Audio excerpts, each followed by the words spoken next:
Hello there, my name is Paviel, and if this is your first time here, welcome. Today we're going to talk sandwiches. Would you believe that Americans eat more than 300 million sandwiches a day? That's right. Every day we consume about as many sandwiches as we have people to eat them. And why not? The sandwich might be the perfect food, portable, open to any interpretation, and is as simple or as elaborate as the mood permits. Now, the sandwich has a long history, but it hasn't always been as embraced in America as it is now. It's hard to imagine, but the sandwich was once thought of as a symbol of a colonial past that most patriotic Americans wanted to forget.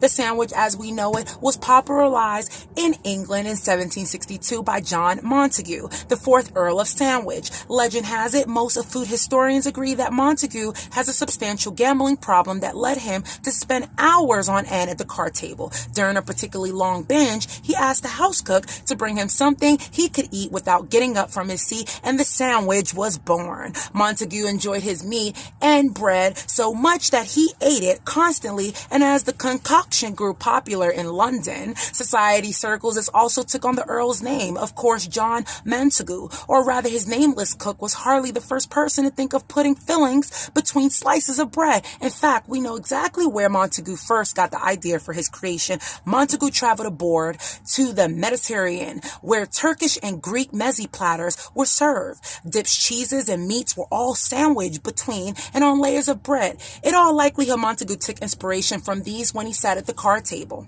Montagu's creation took off immediately.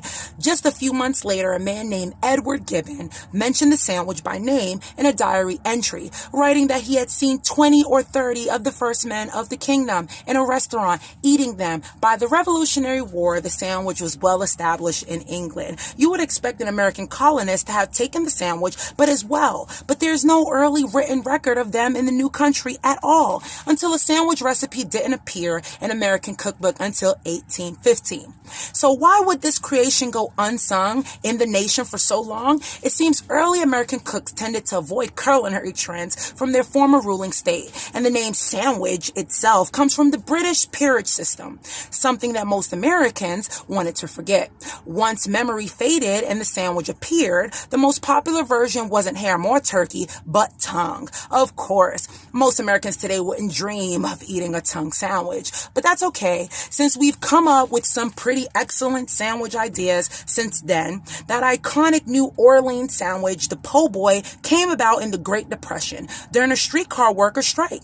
Two brothers, once streetcar operators themselves, owned a sandwich shop nearby and promised to feed any down on his luck striking worker for free. So when a hungry striker walked up into the shop, the clerks would hail, "Here comes another po' boy," and the name stuck. That school lunch staple, the Sloppy Joe, came about at around the same time the innovation of a short order diner cook named, you guess it, Joe, and the Reuben, that decidedly unkosher treat of corned beef, Swiss cheese, and sauerkraut, appeared not in New York City deli, but in Omaha, Nebraska, named after one of the participants in a weekly poker game that took place in the hotel. The creation really took off when the hotel owner featured it on the diner menu. It later won a nationwide recipe contest, and the rest is history. Like and subscribe.